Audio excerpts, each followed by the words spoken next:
making my own beats, I was beatboxing. Round, round, sugar, that brown, brown, hey. Round, round, sugar, that brown, brown, hey. Round, round, sugar, that brown, brown, hey. Round, round, sugar, that brown, brown, hey. Round, round, sugar, that brown, brown, hey. Round, round, sugar, that brown, brown, hey. Round, round, sugar, that brown, brown, hey. Round, round, sugar, that brown, brown, hey.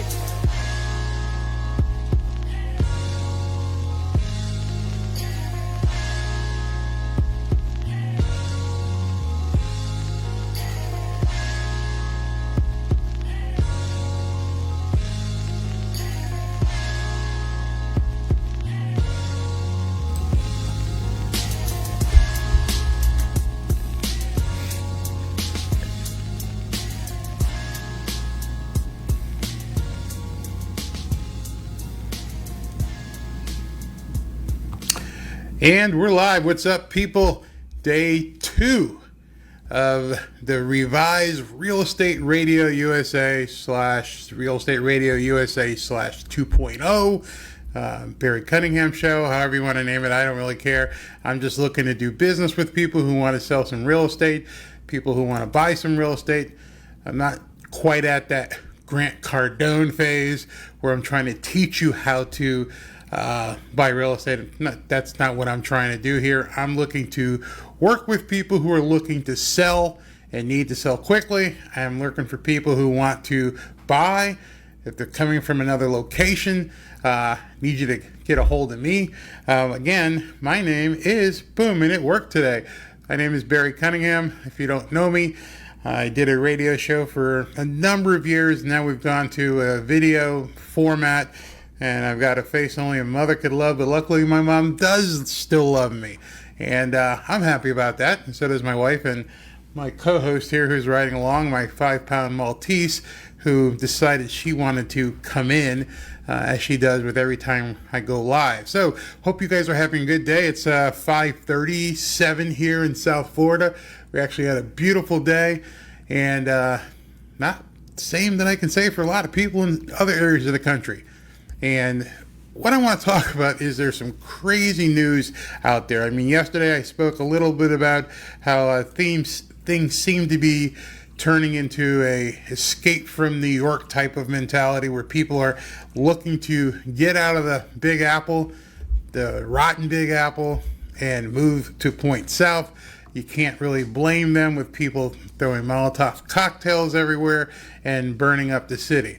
But, you know, it is what it is, and someone's got to make money off it. Unfortunately, it seems as though even making money can be problematic in this day and age, and it makes no sense to me. So let me show you something. I'm going to get right into this. I've got a number of stories to cover, got a lot of data to go over with you, and I want to start with this completely absurd story out of Miami. So, and I hope you guys can see this. I'll blow it up a little bit further. If you need, it's already at 200%, but boom. All right. Miami real estate agent gets fired for trying to make money off of the riots. Since when did making money be a terminable offense? Since when making money became a bad thing? Are we all supposed to just walk around with our heads down and go, oh God, this guy got killed by the cops? Yeah, that's awful. I don't deserve to make any money. Please, people in the BLM and, you know, people on the left, please understand, you know, I shouldn't be able to live the way I want to. I shouldn't have the lifestyle I want. I am so sorry. Screw that. Screw that. World didn't stop. Making money didn't stop. And this story here just drives me absolutely crazy. So let's discuss what this real estate agent did to get himself shit-canned. It must have been something really bad. Was he selling a bloody t-shirt replica of George Floyd? Was he selling some sort of George Floyd doll that ticked people off? Let's go to the article and find out what exactly this guy did. So, what caused him to get fired? Okay, so he posted a picture in an email that he sent out to prospective clients, and you know, some of us still use email, and you know, it does work. It does work. to get your deals out there. So he sends an email out to people, and what did he do? The email carried the subject line. Are you reading this?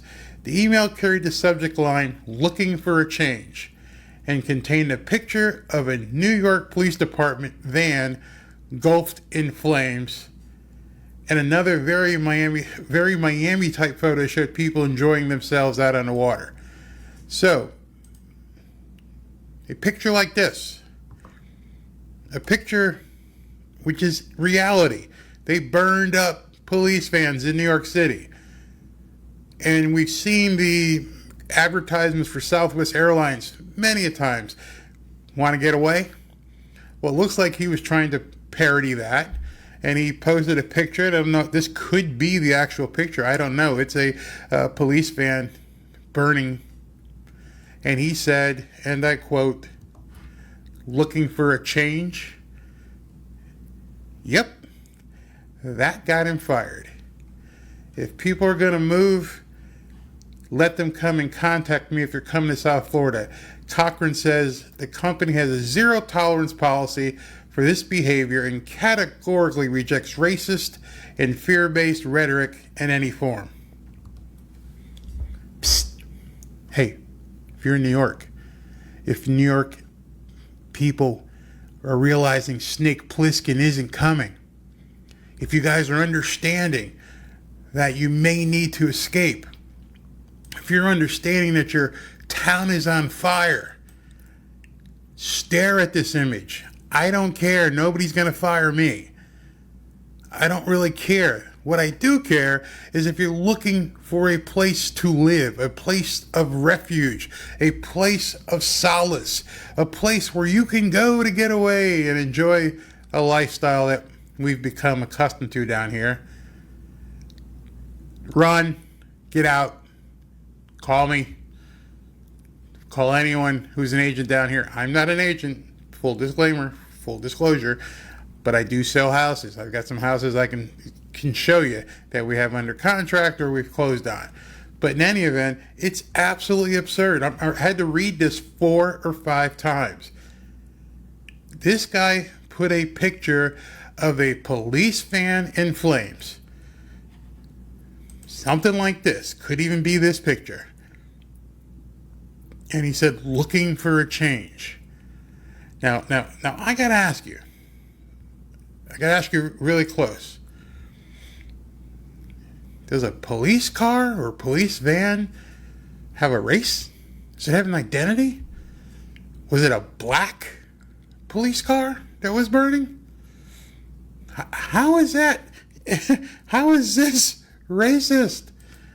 How is this racist in requiring of a zero tolerance imputement of a policy?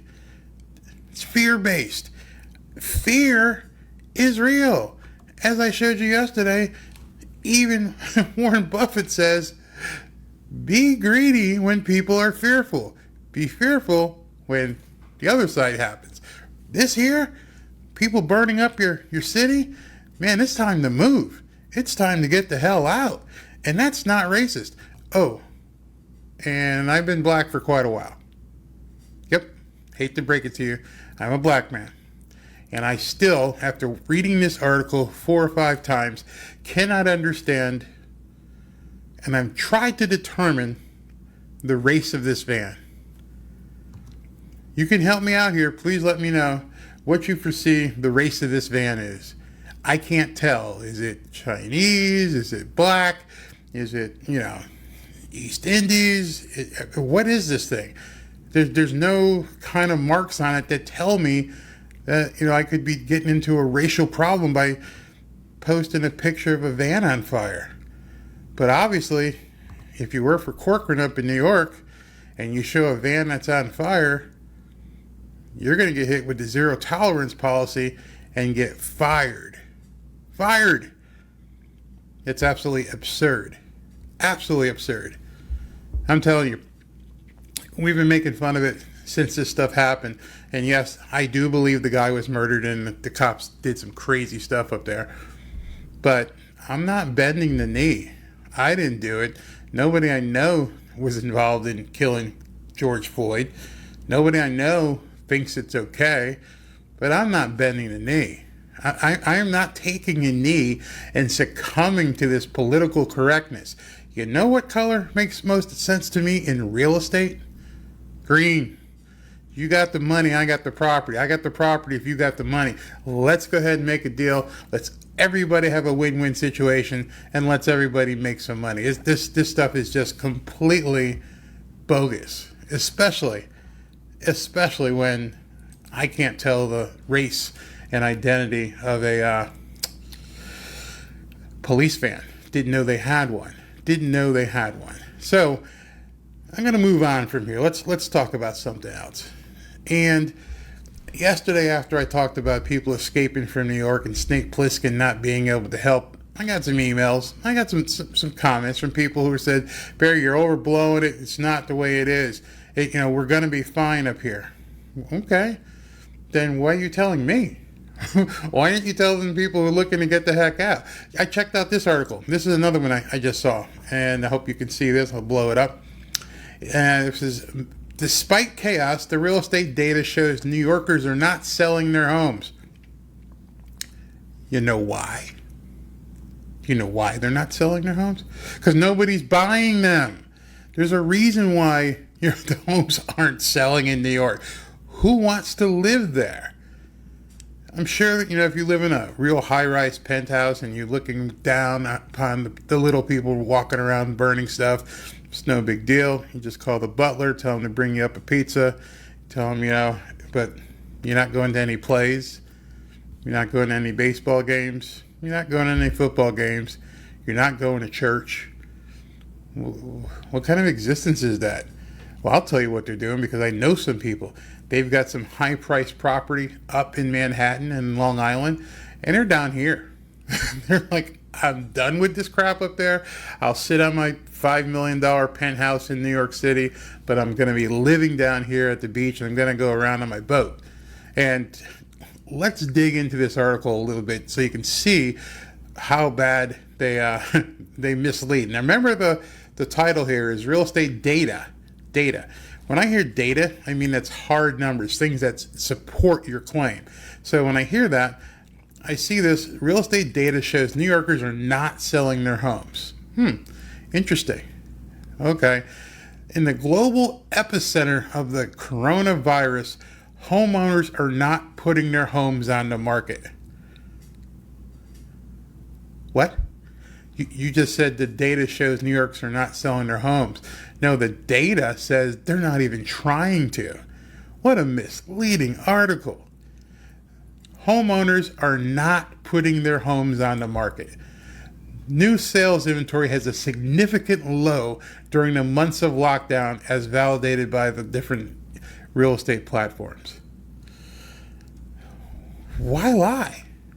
Why not just come out and say we're stuck? We are completely stuck here. We don't really understand how we're going to pull out of this thing. It's one big cauldron of chaos going up there. People who want to sell can't sell. I doubt there's many people looking to buy. There may be some people in the ultra luxury category who are looking at being some sort of vulture, like they call me, and saying, man, I can pick up a penthouse here for pennies. That might be a deal. Eventually, I can sit it out and wait until, New York City comes back and, maybe something will happen. Maybe that's what it is. So, scrolling down this article, check out this stat. This blew me away.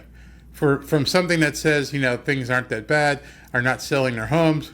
Okay, so they interviewed a big moving and storage company up in New York City. TikTok Moving and Storage. Cool name because with the TikTok app, you may get some extra business. But TikTok Moving and Storage is experiencing 60% less business amid the coronavirus epidemic. Think about that for a second. 60% less business, meaning people not selling correctly because they can't. Who's going to go to New York and look at a condo? Who's going to go up there? They go further. They said they used to do 100 plus moves per month before the virus, and now they're doing around 30 moves per month. Yeah, that's a pretty big drop. And remember, this article was just written here recently on May 26th, so it's not an old article. It's pretty recent, a couple weeks ago. But here's the one that gets me. Said that for those who are selling their homes or looking to sell, 80% of them are moving their belongings to a storage unit because they don't know where they're going to be in the future. Did you read that? Did you see that? Do you understand what people are doing? They're getting the hell out. They're putting their property into storage units. And it's like, hey, we don't know when we'll be back. We don't even know where we're going. But the one thing we do know is that we are definitely, as fast as we can, getting away from this.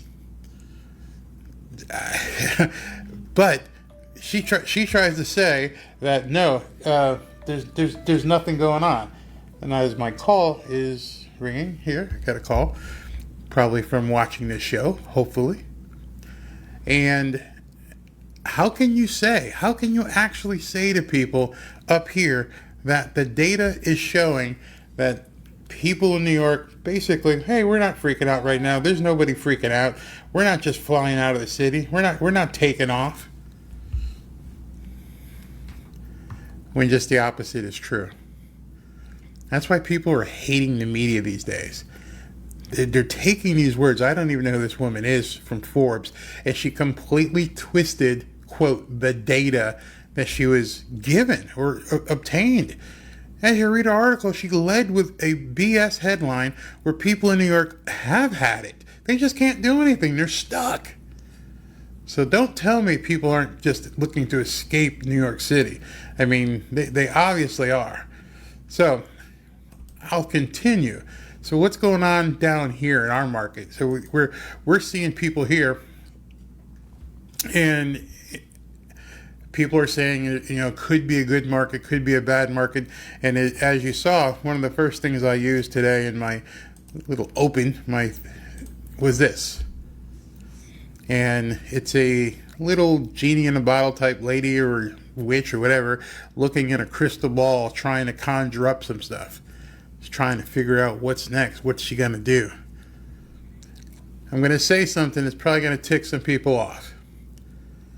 If any real estate agent is telling you they know what's going to happen based upon absorption rates and market trends and data that existed pre-March 1st, they don't know what they're talking about. Nobody knows what they're talking about. I don't even know what to talk about because there are so many things in play right now that basically we're not going to find out for probably another 2 to 4 weeks what this market really is like. It's scary right now, which is great. Remember, the time to buy was when blood is running through the streets. So right now I'm positioning myself to take advantage of a lot of different opportunities because I know, just like in trading places with Eddie Murphy, there are going to be a bunch of people trying to buy and sell based upon what happens. That report that came in, the crop report that came in. Our crop report is coming. Our crop report is coming, and there's going to be a lot of people just running, trying to figure out what's going on. And unless you have a genie in the bottle, unless you've got somebody who can foretell the future, nobody down here knows what's going to happen. So I've got some other articles I want to talk about that kind of underscore that, and it's kind of scary. And so here's one here. This is from The Real Deal, which is a South Florida real estate news. It says National Association of Realtors, NAR, surveys conducted in April say that 35% of real estate agents reported a 50% decline in buyer interest. 35% of all real estate agents who had listings said that they're reporting a 50% decline in buyer interest. This is with the lowest mortgage rates we've had in a long time, and people are still like, I'm not sure what's going to happen here. I'm really, really not sure what's going to happen here. This article here says buyers, sellers, and landlords and buyers are adjusting to a new normal. I don't think people know what the new normal is. Again, here's that number, 50% decline in buyer interest. I hope you can see that. Buyers have maintained a largely wait-and-see approach to putting their homes on the market. Do you know what they're waiting for? They're waiting to see what the heck is going to happen. Are we going to go into another second wave? Are people going to freak out and not want to leave their houses? Is there going to be another wave of layoffs? Are people going to be able to afford anything? There's a lot cooking right now. It's a scary time to be in the real estate market. So let me show you something, what I'm looking at. Miami-Dade residential sales decreased 40% in year over year in April. Now I'm going to get into some heavy numbers here, but just follow along. Dropped it down to in April to 1,500 closings. That's a 32% drop compared to even March. Boom. It's 32% drop in a month. We haven't seen May's numbers yet. Then you look at this, and it says in April, single-family homes fell by almost 32% year over year. Condo sales declined by nearly 48% year over year. You seeing what's happened here? Check this one out. Single-family home value dropped by 24%, down to 508.6 million, and condo dollar volume decreased 46.8%. A lot of numbers, a lot of stats, but nothing looking good here. Nothing at all looking good here. And the same thing goes for Broward. Broward had a 37.4% drop, down to 1,965 closings. In the previous month, residential sales totaled 2,835, making a 31% month-over-month decline. 50% of people don't know if they want to sell their homes. 31% are pulling them off the market. Yet, we're wondering what's going to happen next. Well, it gets even worse or better depending on what side of the coin you are. Home sales in South Florida plummeted in April. Realtors blame the health and economic fears brought by the pandemic. Wow, that was stretched. Duh, of course. Sales of both condos and single-family homes dropped nearly 40%. You feeling confident with this market? Are you feeling confident in South Florida real estate being able to maintain the steep decline? You think it's going to go up? You think it's going to get better or different? I don't see it. And then on top of that, you have landlords dropping rents because there's so many people right now who are hurting that you have to wonder what the rental market is going to be like. So I remember I used to have arguments with people when I would talk about absorption rate, and that's a number that a lot of people don't really understand. They really don't take a look at and figure out what exactly it means.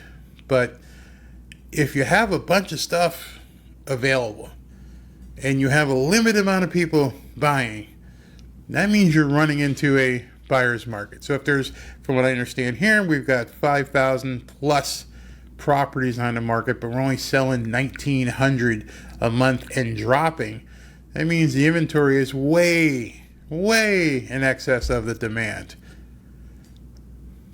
Do us a little math here. 5,000 properties available, only 1,900 closed. So we're almost at 2.5, 2.6 in terms of the absorption rate, meaning how many months it would take for all the existing properties to sell given the current volume.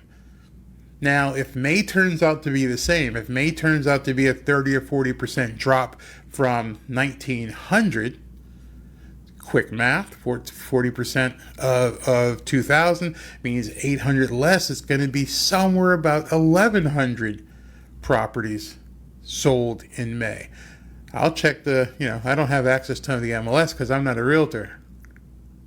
In any event, so if it dropped another 30%, and there's no reason to think why it wouldn't, and only 1,100 or 1,200 properties closed here in South Florida, and we've still got 5,000, 5,100 people trying to sell their homes, now we're talking almost like a 4.1 ratio absorption rate. Those are one of the numbers you don't hear most realtors talk about. That's not a number that most people are going to discuss with their homeowners. It's not something that I ran into it 8 years ago when I used to talk on the radio. I would ask somebody, what's the absorption rate in the market? Because when I'm looking to buy a property, I want to know that the market is selling. And if it's selling, good. I need to make sure that I'm buying at a good enough price so that I can turn it real quick. If it's not selling, then I'm going to come after you, Mr. Seller, and say, hey, listen, it looks like your agent has been working with a crystal ball. That's the extent of their data. I'm going to throw some numbers at you, Mr. Seller. I'm going to tell you that your property is going to sit here for 4 or 5 months, maybe longer. And that's not including what's about to happen 2 or 3 weeks from now. So as of today, I'm going to give you an offer. And this offer is going to be this number. And this number is nowhere near the price that your realtor put on the sign because they don't know what they're doing. They're out here doing this stuff, wondering, hoping, and looking at comps from, 4 or 5 months ago, 90 days or whatever. We're in a whole new world. We are in uncharted territory. And it doesn't matter if it's down here in South Florida, if it matters if it's Southwest Florida, Central Florida. We are in uncharted territory. Nobody, and I do mean nobody, knows what's going to happen in the next 30, 60, 90 days. That is a scary position for someone who's trying to sell an asset. For me, who's looking to try and buy an asset, I have to make sure that I'm building in enough of a cushion to make sure I don't get hurt when I look to buy. You as a seller, you're walking off a cliff. You have no idea where bottom is. Watch how many properties start getting,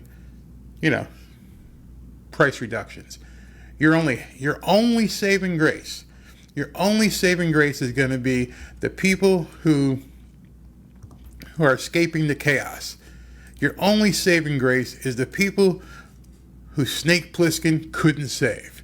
Your only saving grace is the people who wake up every morning and see this. They're already paying high prices up in New York, Connecticut, New Jersey. They're already paying just exorbitant cost to live. You better be able to, and I mean better be able to convince some of these people that your property may be for them. Otherwise, you're in trouble in the next 30, 60, 90 days. Now, why do I say that? Well, Governor DeSantis had put in a law statewide that there would be no evictions and foreclosures during a pendency of the pandemic. He said it, he renewed it, and it's going to expire on July 2nd. On July 3rd, there are going to be people running to the courthouse, filing evictions, filing list pendencies to try and get ready for their foreclosures. What do you think is going to happen to the market when that happens? What do you think is going to happen when all of a sudden 1,000 list pendants get filed? When he lifts that moratorium, what's going to happen when 2,000 evictions in each county hit? How are these people going to get another place to live with a pending eviction now? Where are they going to go? Where is the landlord going to go who has basically held these people and coddled them for 4 months? What's he going to do? What if the people who are selling property lost their jobs and they've been trying to sell, but they can't even hold an open house, or they can't even get people to come see it? It's been a 50% decline. What are they going to do? That's why I'm telling you, in the next 30, 60, 90 days, nobody knows what's happening. Not even this lady. Nobody knows what's going to happen. I wish I could tell you, but one thing I can tell you with great confidence is your real estate agent doesn't know either. They don't know what the absorption rate's going to be. They don't know if we're going to be in lockdown again. They don't know if people from New York are going to go to certain areas. I can tell you they're not going to be in certain areas of South Florida. Nope, ain't going to happen. They're all going to want to be near the beach. If I'm coming down from New York and I'm used to paying $3,000 a month for a studio, I am not looking to go to Miramar. I am not looking to go to Sunrise. What's going to happen out in those communities? Those heavy urban communities. That's not a racial thing. That's an economic description I'm making. What's going to happen when all of these properties hit the courthouse steps at once? I don't have a crystal ball, but what I do have is a calculator. I know how to add numbers, and what I'm seeing, nobody's talking about. Nobody. I haven't seen a single realtor. I haven't seen anybody talk about what's going to happen on July 3rd. Because that's the single biggest impact for not just the South Florida real estate market, but the real estate market at large in the state of Florida. July 3rd, we're going to find out something. And I'm thinking we're going to see a boatload of evictions and a boatload of list penances filed to begin the foreclosure process. Unless we see something where the president or Congress does some sort of moratorium or some sort of workout with the banks so people don't have to lose these homes, we're going to see a real estate chaos. That's my feeling. But I'm not worried about that because, like I've said yesterday, and I've been saying for 12 years, the time to buy is when blood is running in the street. And I'm telling you, on July 3rd, metaphorically, the veins are getting slit. It's going to be absolute carnage. That's my crystal ball. I could be wrong. Maybe it's going to be fine. Maybe I'm over-exaggerating. Maybe I should, understand that I'm wrong for saying that a truck doesn't have a race. Maybe I should apologize for trying to make money during a pandemic. Nope, not going to do it. I'm looking to buy. I'm looking to acquire. I'm looking to redevelop as many properties as I can. And I'm looking forward to July 3rd and beyond. And if you'd like to jump in, give me a call. But in any event, whatever you do, don't call this truck anything but what it is, a truck. Maybe no, you don't. You can't even show it. Just me showing it says I'm racist, and I need to apologize. I need to bend the knee. Screw you. It's time to make some money. Time to make some money, people. Let's get going. I'll talk to you guys tomorrow. Thanks for watching. Went a little bit over today, but I thought we had a lot to talk about. Let me know what you think. Talk to you guys tomorrow.